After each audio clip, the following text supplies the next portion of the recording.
नमस्कार मित्रांनो, आज मी आपल्याला श्रावण सोमवारच्या एका मुलीची आणि तिच्या भावाची अत्यंत दुःखद कथा सांगणार आहे. ही कथा खूप भावुक आणि ज्ञानवर्धक आहे. त्यामुळे कृपया ही कथा पूर्णपणे ऐका.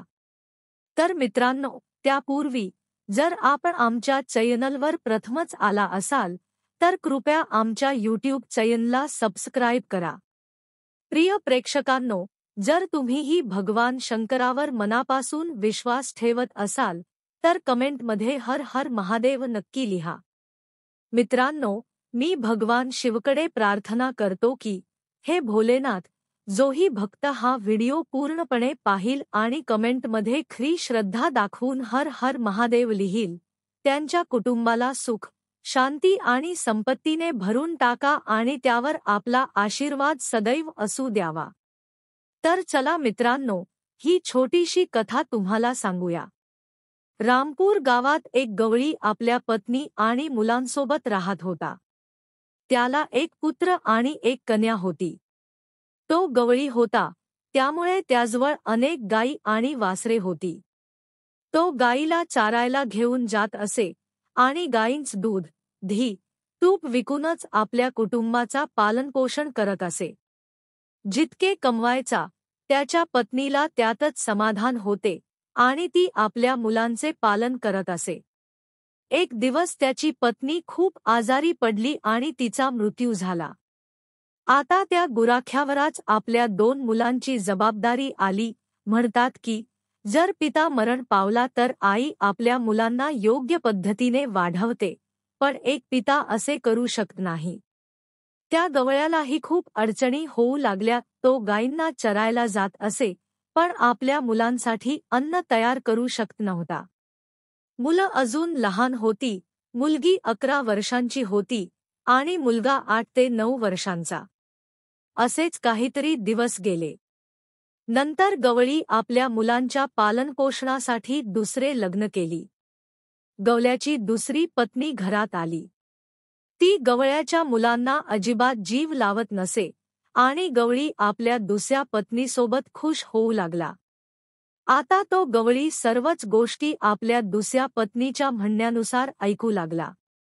हळूहळू वेळ जाऊ लागला आणि मुलं मोठी होऊ लागली. मुलगा 12 वर्षांचा झाला.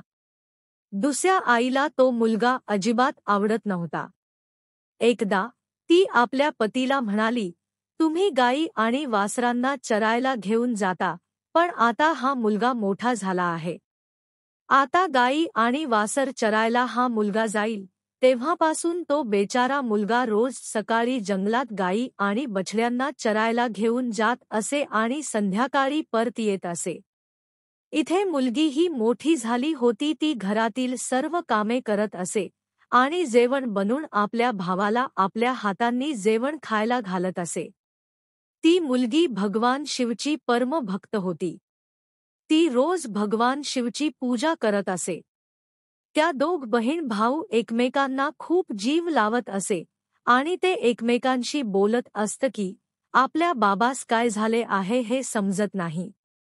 बाबा पण आपल्याला अजिबात जीव लावत नाही. आपल्या आईच्या मृत्यूनंतर आपल्यावर किती खराब दिवस आले आहेत. मग बहीण आपल्या भावाला समजावते की तू अजिबात चिंता करू नकोस, तुझी मोठी बहीण आहे ना, असे सांगून ती आपल्या भावाला दिलासा देते. नंतर भावाने म्हटले, दीदी, मला आईची खूप आठवण येते. आज जर आपली आई असती तर आपल्याला किती प्रेमाने जेवण करून घातलं असतं. दोन्ही भावंड आईची आठवण करून रडू लागत असे.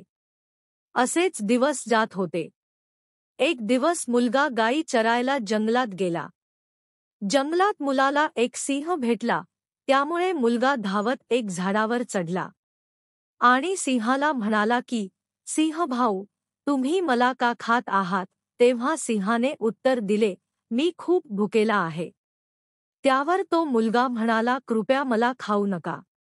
त्यावर सिंह म्हणाला, ठीक आहे, मी तुला नाही खाणार, पण त्या बदल्यात मला तुझी गाय किंवा वासरू दे.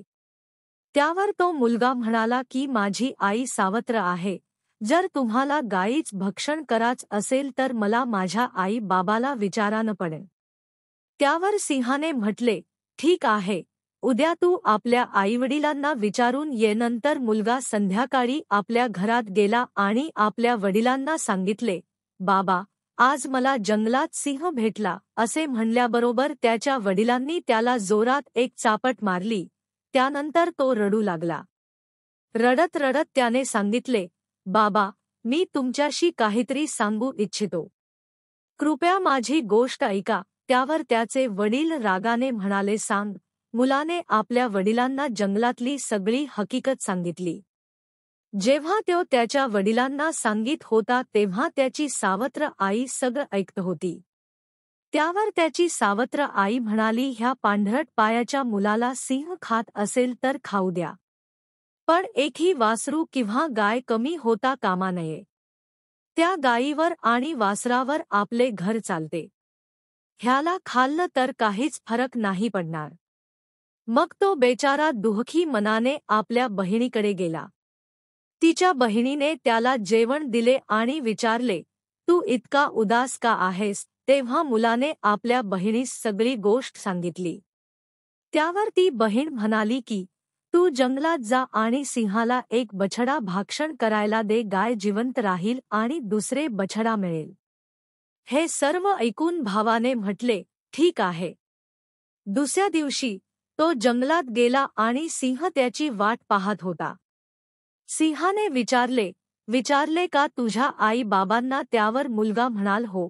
तुम्ही या बछड्याला खा. त्यानंतर सिंह बछड्याला घेऊन आपल्या गुहेकडे गेला. त्यानंतर मुलाने आपले जनावर चारून संध्याकाळी घरी परतला.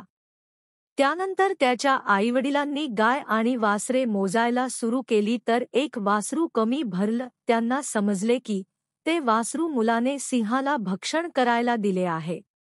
या गोष्टीमुळे त्यांना खूप राग आला आणि त्यांनी त्याला मारण्यास सुरुवात केली. त्याच्या वडिलांनी त्याला लाठ्या घालून इतके मारले की तो बेशुद्ध होऊन पडला. त्याची बहीण हे सर्व पाहत होती आणि तिला खूप वाईट वाटले, पण ती काहीही करू शकत नव्हती. त्यानंतर तिचे आई वडील निघून गेले. तेव्हा त्या बहिणीने आपल्या भावाला उचलून खोलीत नेले आणि त्याच्यावर पाणी टाकले. दोघं बहीण भाऊ रडू लागले.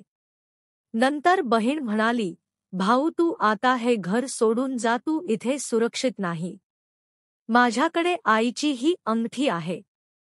तू ही अंगठी घालून घर सोडून जा. जर तू जिवंत राहिलास तर मला आशा आहे की कधी ना कधी आपल्याला पुन्हा भेटता येईल. भावाने बहिणीची सर्व गोष्ट समजून घेतली, पण तो म्हणाला, ताई, तू योग्य सांगतेस, पण मी तुला येथे एकटीला कसे सोडू? तुझ्यावर हे खूप अत्याचार करतात.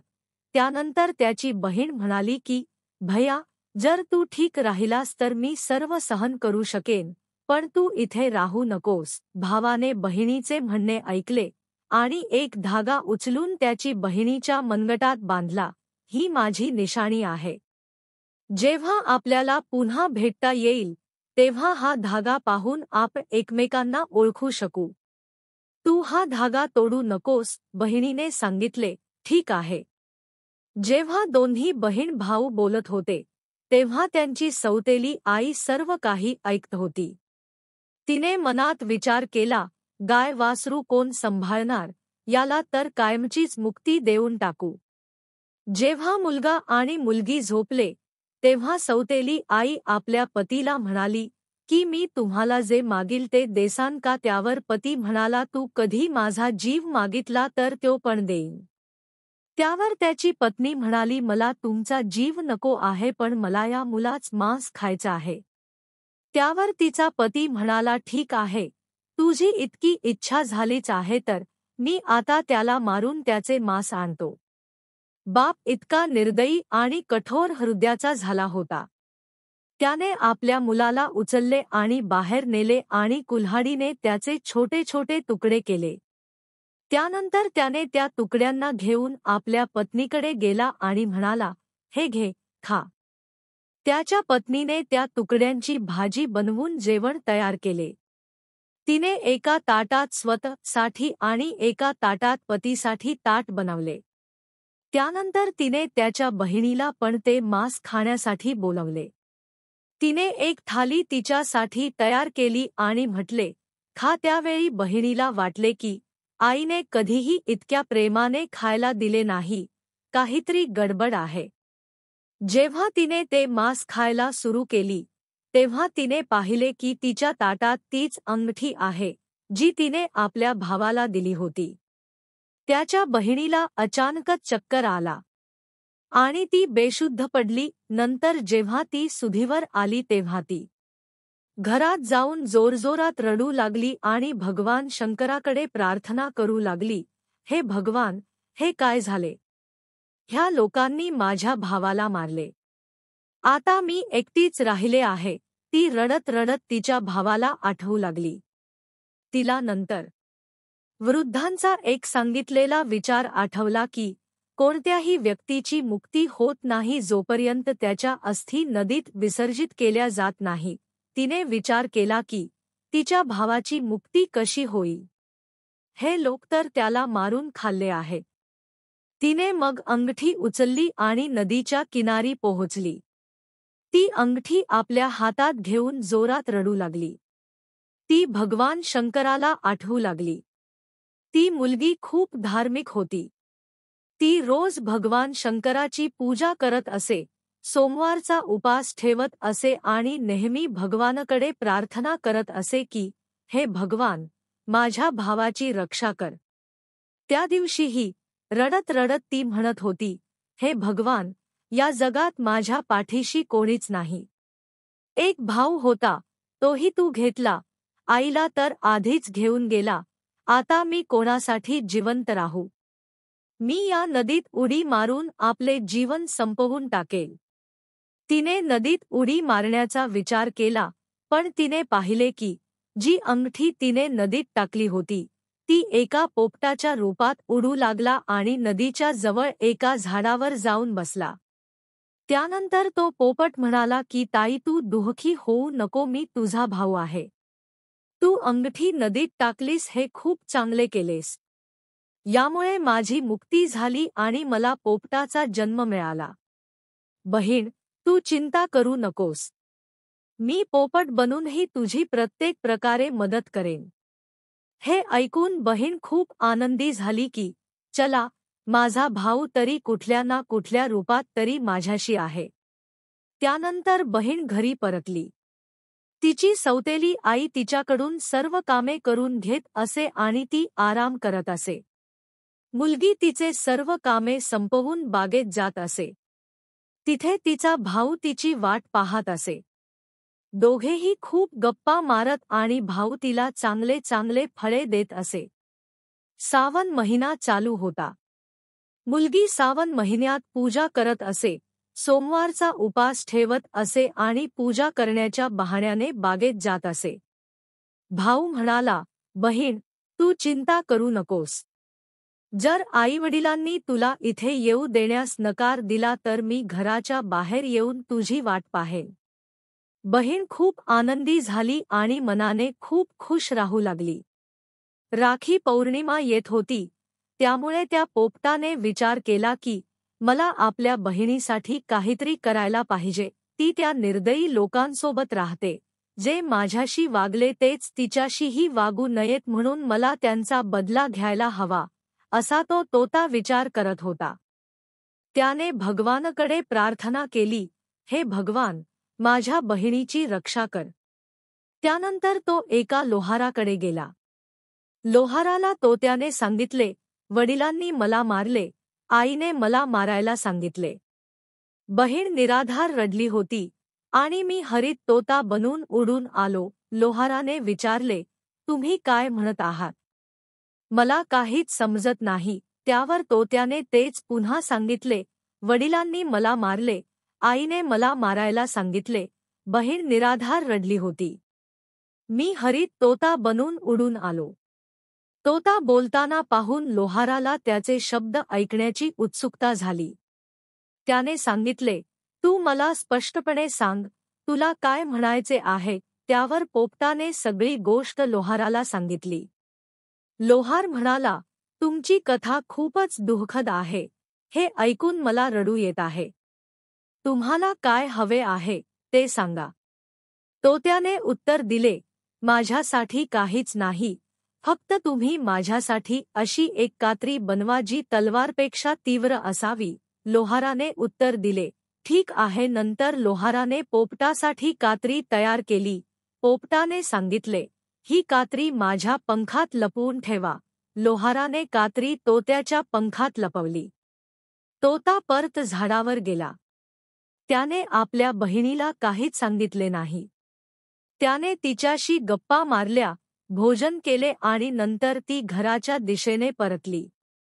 दुसऱ्या दिवशी तोता एका सोनारकडे गेला आणि सोनारला तोच इतिहास सांगितला. वडिलांनी मारले, आईने मरवले, बहीण फक्त रडत राहिली. मी हरियल तोता बनून उडून आलो, पोपट म्हणाला. सोनारला हे ऐकून काहीच समजले नाही. त्याने पोपटाला स्पष्ट सांगण्यास सांगितले. पोपटाने सोनारला सर्व गोष्ट सांगितली. सोनारला पोपटाची परिस्थितीला ऐकून दुःख झाले आणि त्याला रडू आले. सोनार म्हणाला, मी तुझी कशी मदत करू शकतो? पोपटाने सांगितले की, राखी पौर्णिमा येत आहे. मला माझ्या बहिणीसाठी काही सोन्याचे गहने द्यायचे आहेत. सोनारने ते ऐकून म्हटले, फक्त इतकेच, सांगा काय काय बनवायचे आहे. आणि त्याने बहिणीसाठी काही गहने तयार केली. पोपटाने सोनाराचे आभार मानले आणि म्हणाले, हे गहने माझ्या गळ्यात घाला. सोनारने गहने त्याच्या गळ्यात घातली. नंतर पोपट त्याच झाडावर परत गेला, जिथे तो राहत होता. त्याच झाडाच्या आतमध्ये तोत्याने गहने ठेवली. राखी पौर्णिमा आली आणि त्याची बहीण त्याला राखी बांधायला आली. दोघेही खूप आनंदी झाले. पोपटाने सर्व गहने बहिणीस दिली. गहने मिळाल्यावर बहीण खूप आनंदी झाली.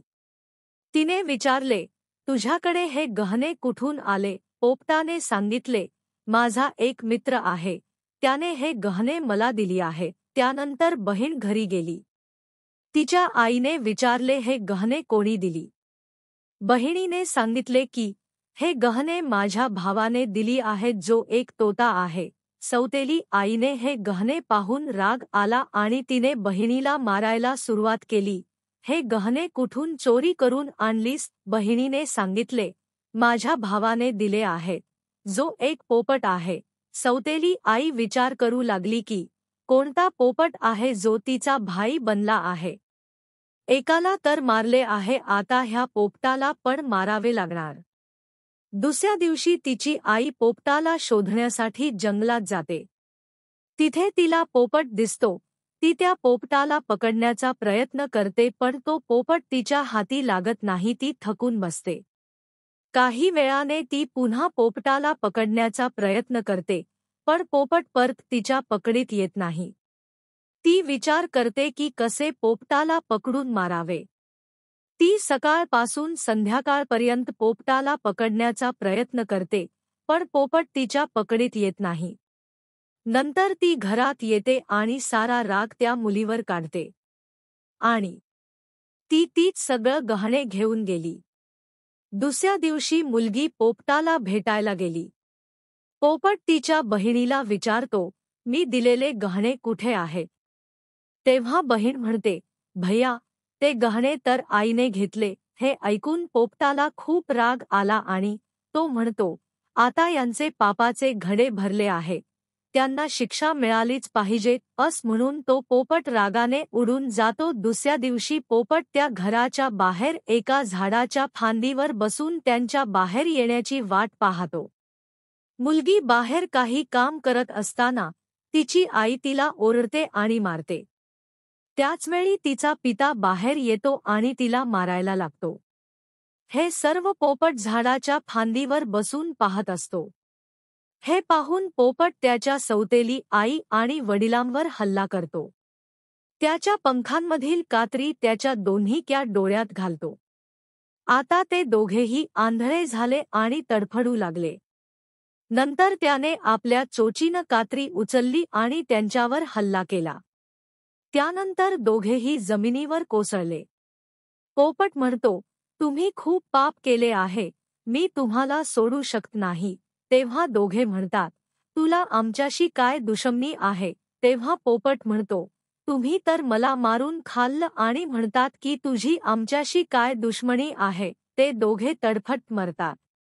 त्यानंतर पोपट आपल्या बहिणीला म्हणतो, चल, आता आप इथे राहणार नाही, कारण इथे राहून आपल्याला आपलं दुःख आठवेल. आपण ते कधीच विसरू शकणार नाही आणि नेहमी दुखी राहू. त्याची बहीण म्हणते, हो, भाऊ, आता आपण इथे राहणार नाही.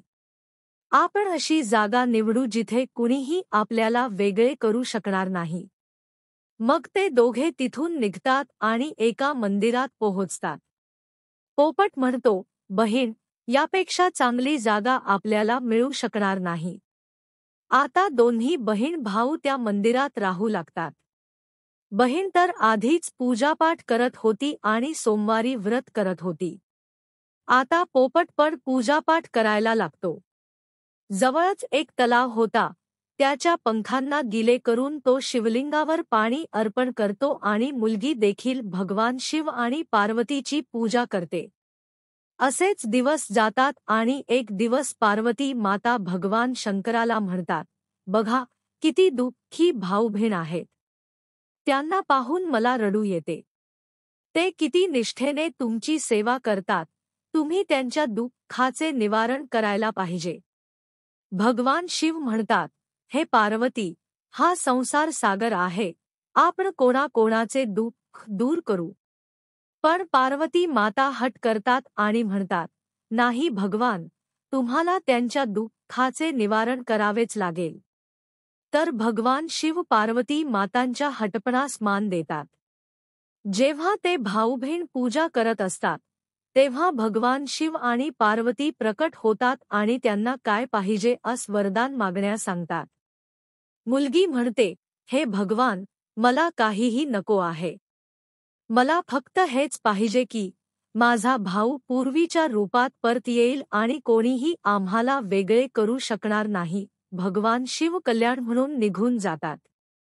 नंतर तो पोपट पहिल्यावेळी होतो. ते दोघे खूप खुश होतात आणि भगवान शंकरांना प्रार्थना करतात की असे आई वडील कोणालाही नको देऊ. आणि तिथून पुढे ते बहीण भाऊ नित्यनेमाने महादेवाची पूजा करतात. तर मित्रांनो, तुम्ही ही खरे शिवभक्त असाल तर व्हिडिओला लाईक करायला विसरू नका.